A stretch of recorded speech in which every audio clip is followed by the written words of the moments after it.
Should you care about life insurance? In today's video, we're going to talk about all that coming up after the intro. What's up, guys? This is JC, and welcome to the Wealth Engineering Podcast. I make content to motivate you to increase your net worth, retire early, and build generational wealth. We do that through stocks, crypto, real estate, and business. If this is something that interests you and you're starting your financial journey or you're about to start, please click on the like button, subscribe, and hit the bell. With that said, let's get on the topic. So, in today's video, we're going to talk about life insurance. You saw the title, you see the concepts, you probably heard about it, but is it something that can help you build generational wealth? In today's video, we're definitely going to talk about that. But first, let me tell you a story. Well, imagine a day where you could have someone knocking in your door and give you all the financial advice you need to build generational wealth. Back in the 1950s and 60s, that used to be a concept where you had door to door salesmen and also financial advisors would come to your living room for an hour or two and gives you all the information you need so you could make sound decision about your financial planning. But in today's time, this is a service that we no longer have, and a lot of us are lacking this information. We're not getting it in school, and also we're not getting it in our professional jobs. So we're not having this concept, this information right on time to help us build generational wealth. Now, should you even consider life insurance? Well, most people don't know what life insurance is all about. And even I myself, I made the same mistakes. So, and this is why I did is I seeked a financial advisor and I learned from him. And today I'm going to invite him on the panel so he could decide and you could explain to you what's the benefit of life insurance. Now, he speaks French, so he's going to be speaking in French, but I'll be adding a subtitle on the just below him so you could follow along. And I'm sure a lot of you are bilingual, so you'll be able to understand as well. Now, without further ado, let me introduce to you my friend and my financial advisor, Mr. Charles Alexander Trudeau. Now, Charles, how are you doing? How are you doing today? Excellent. Thank you, Jean-Charles, de l'invitation. C'est vraiment apprécié. J'ai vraiment hâte de pouvoir discuter de ça avec vous. Parfait, parfait.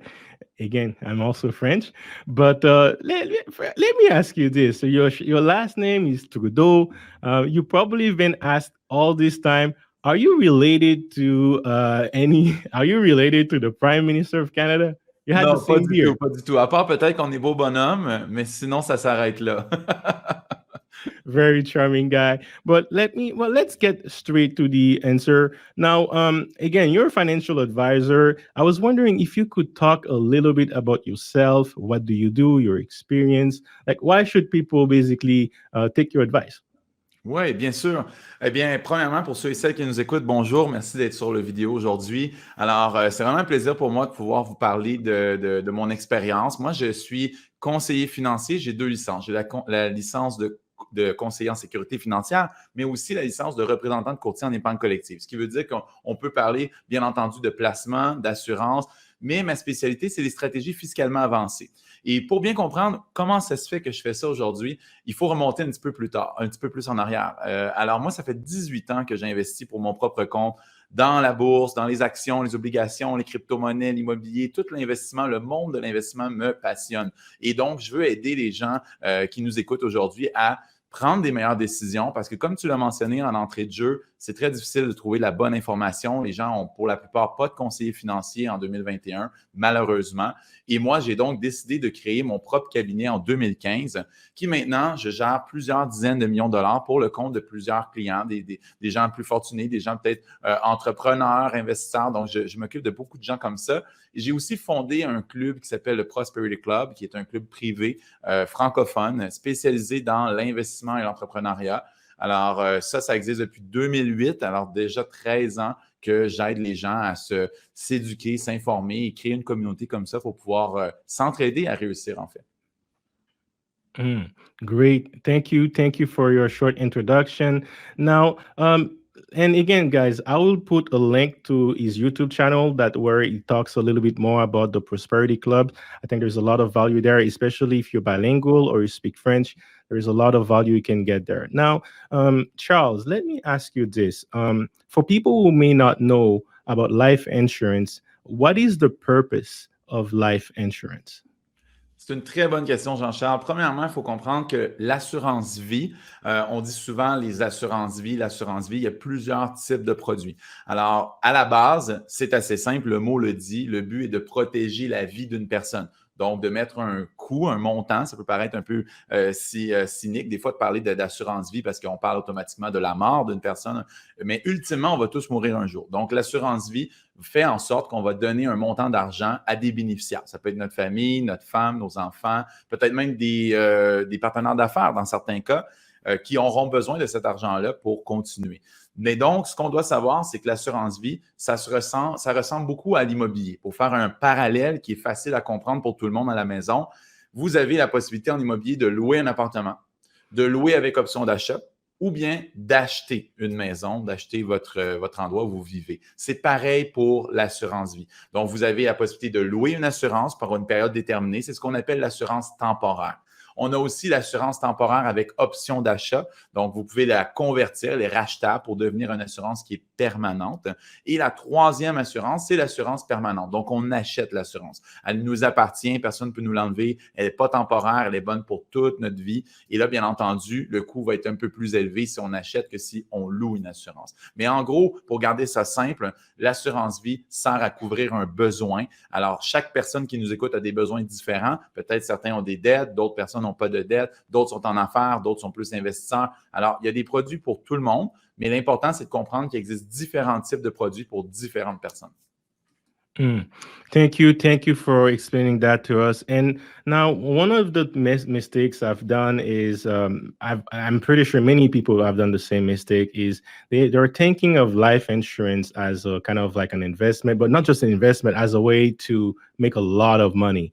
But I want to. I mean, that's a question for you, Charles.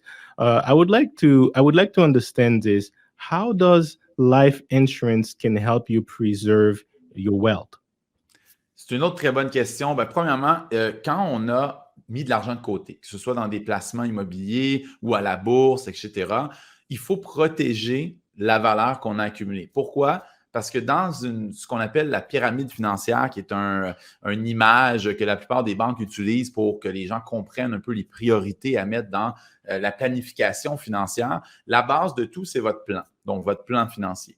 La deuxième étape, c'est de vous protéger des événements incontrôlables plutôt, pardon. Donc, ce sont des événements comme la mort, des accidents, la maladie, qui peuvent faire en sorte que vous ne pourrez pas travailler, vous allez devoir peut-être mettre moins d'heures dans votre travail et peut-être aussi engager des dépenses, comme des dépenses médicales pour aller prendre des traitements dans des hôpitaux privés peut-être, etc. Donc, tout ça, ça a un coût. Alors, l'assurance sert à vous protéger de ce coût-là pour éviter que vous ayez à retirer de l'argent de vos épargnes, de votre placement ou de remprunter sur la maison pour aller payer ça. On va prendre à la place des assurances. Et comme on a mentionné tantôt, il y a des assurances à tous les coûts. Il y a des assurances très, très abordables, des assurances plus dispendieuses.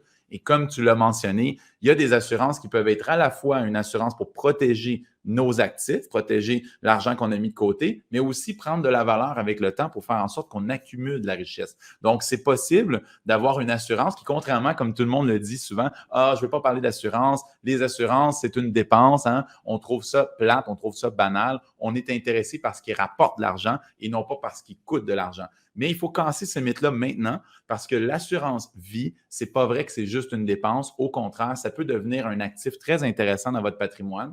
Et même si vous prenez une assurance qui est temporaire, l'assurance temporaire peut vous protéger justement des situations qui pourraient vous forcer de sortir l'argent que vous avez mis de côté.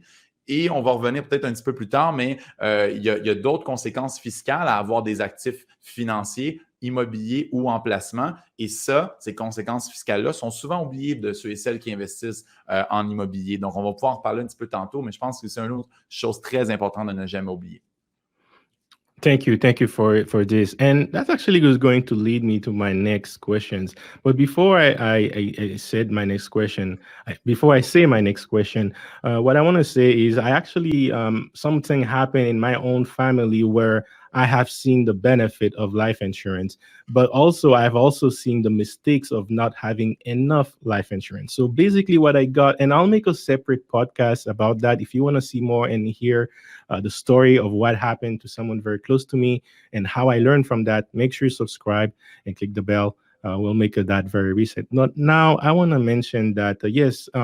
So what I have learned is it's good to basically have your life insurance with almost equal or a little bit more than your net worth and your net worth. But your net worth can also be real estate. It can also be your stocks and cryptos. So let me ask you this, Charles.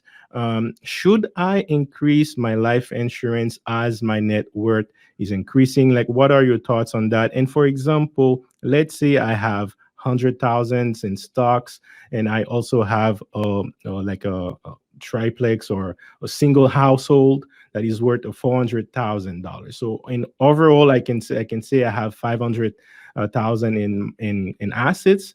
Should I have also a life insurance that is worth 500,000, or at the time of my death, will the real estate, assuming that it's finished paid or it's done, no, there's no debt on it, is that asset is going to be transferred to the beneficiaries without having like without needing a life insurance? So basically, what I'm asking is how much life insurance would I need in a scenario like this?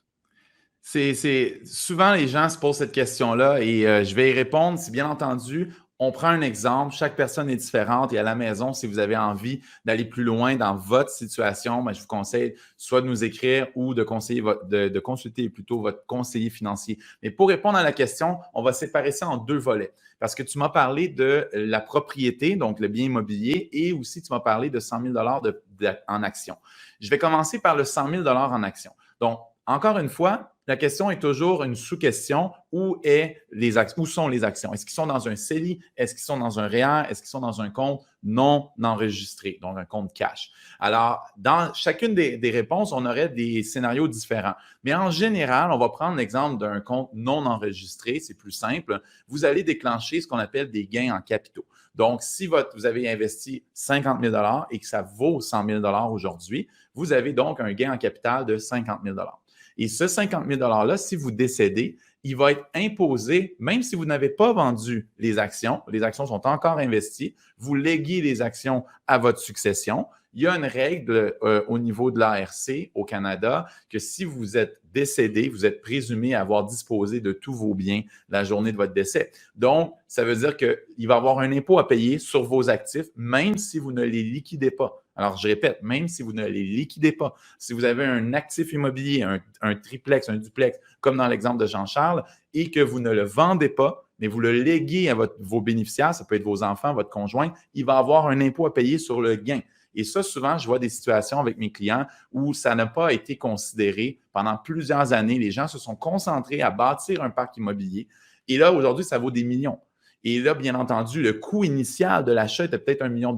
Aujourd'hui, ça en vaut 10 millions, 50, 40 ans plus tard. Donc, bien entendu, quand ils vont léguer ce parc immobilier-là à leur succession, il va y avoir un énorme gain en capital à déclencher. Et l'impôt ne va pas vous donner 10 ans pour payer. Ils vont vous donner un délai qui est quand même assez court. Et s'il n'y a pas d'assurance vie en place, vous devrez peut-être même liquider certains immeubles ou certains de vos placements pour pouvoir payer l'impôt. Alors, comment on fait pour éviter ça? Bien, on peut calculer avec un conseiller financier quelle est actuellement la valeur du gain capital ou du gain qu'on aurait à déclarer sur lequel on serait imposé à un taux d'imposition qui souvent va être très élevé parce que, bien entendu, tous les gains que vous avez vont être déclenchés en même temps. Donc, vous ne pouvez pas juste dire, OK, je vais prendre 50 000 cette année, 50 000 l'année prochaine. Non, tous les gains vont être déclenchés au décès. Donc, à ce moment-là, avec un conseiller, on peut calculer quelle est la valeur de ce gain-là ou quelle serait la valeur de ce gain-là sur une appréciation qu'on peut aussi prévoir à l'avance avec des calculs sur une moyenne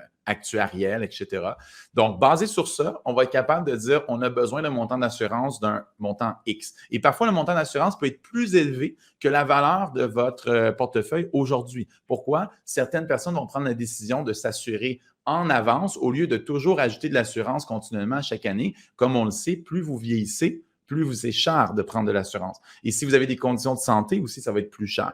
Donc, pour revenir à la question, si on a un bien, par exemple, une maison dans laquelle on habite avec notre famille, heureusement, vous pouvez avoir une exemption sur la propriété principale. Par contre, si vous avez un duplex, un chalet ou d'autres propriétés locatives, vous allez avoir à payer un impôt sur la différence entre le coût que vous avez payé et la valeur à votre décès. Alors, si vous n'avez pas pris d'assurance, vous allez devoir payer ça. Au niveau des actions, c'est la même chose. C'est toujours basé sur la plus-value. Donc, si vous avez pris un montant de 50 000 qui a pris de la valeur, vous n'êtes pas taxé sur l'ensemble, vous êtes taxé sur la plus-value. Mais par contre, ça peut quand même aller vite. Et même pour les crypto-monnaies, contrairement à ce que les gens pensent, oui, vous pouvez peut-être léguer sur un bout de papier votre numéro pour que la personne ait accès à votre compte Binance ou une autre façon de léguer vos cryptos sur une Ledger, par exemple. Mais techniquement, à chaque année maintenant, dans votre rapport d'impôt, il y a une case, si vous faites vos impôts vous-même, où vous pourrez demander à votre comptable qui vous demande, avez-vous des crypto-monnaies? Ce n'est pas avez-vous fait un gain en crypto-monnaie, c'est avez-vous des crypto-monnaies? Vous êtes obligé de cocher oui. Alors, à votre décès, ils vont vous demander, à votre succession, où sont les crypto-monnaies? Alors, on ne peut pas non plus, même avec des crypto-monnaies, s'empêcher d'être exposé à ça. Alors, la meilleure façon, c'est de déclarer les choses, investissez dans les crypto-monnaies si vous aimez ça, mais protégez-vous avec des assurances. Et ça n'a pas de prix. Pourquoi? Parce que le coût qu'on paie pour une assurance mensuellement ou durant plusieurs années est souvent de loin inférieur à la facture fiscale qui serait à payer par vos enfants ou par votre conjointe. Donc, vraiment, l'assurance vient compléter votre pyramide financière pour vous protéger, pour vous assurer que tout ce que vous avez bâti comme patrimoine familial va rester vraiment à vos enfants et à votre conjointe ou à vos partenaires d'affaires plutôt que d'aller au gouvernement. Donc, ça, c'est en gros la réponse courte à la question que tu m'as posée. Wow, thank you for this because I really wanted to understand this concept very well, and I thought of this example, and that really helps me understand. And basically, what you're saying is, let's say you invested 50,000, you're only going to be taxed on the capital gain that your stocks or cryptos get from from the moment you purchase them till the moment you die, and even if you don't liquidate them, there will be an automatically tax that will be applied, well, not to you because you're dead, but they would be applied to whoever's receiving them. And all of this money is coming at once. So Exact. imagine you're a beneficiary, you hear that your parent dead, of course you're going to cry, but also as a consolation prize, you might get an extra $500,000. That's amazing. But also, if you are in Quebec, and when you apply the provincial and the federal tax, it could lead us almost to 54% taxes. So that's a Exact. lot. So that $500,000, all of a sudden, it's like 250. It's kind of like all the work that your parent did, it's cut it by half, and they could have done the same result. So it's a very interesting to understand this. And I did so it's if you have a home that will be passed down to your next generation. However, if it's a duplex, a triplex, kind of like something, a business, basically something that it earns income, then it will be also taxed. And that is interesting. I did not know this. I thought that Yes. even the duplex and triplex would have been like you wouldn't have to pay tax on it, but that's not the case. So thank you very much, Charles. Now, before I let you go, and I know you're short on your time, and thank you. I really appreciate your explanation and your time.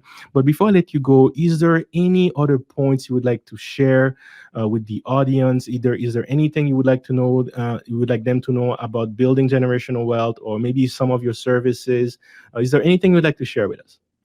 Oui, bien sûr. Alors, pour ceux et celles qui nous écoutent, ça m'a été un plaisir de pouvoir partager avec vous. Bien entendu, c'est un sujet qui est très complexe. On aurait pu en parler toute la journée, mais ce que vous devez savoir, c'est juste de vous éveiller à la question, d'en parler avec votre conseiller financier. Pour ceux et celles qui n'ont pas de conseiller financier, qui aimeraient peut-être me contacter ou qu'on discute de votre situation, ça va me faire plaisir.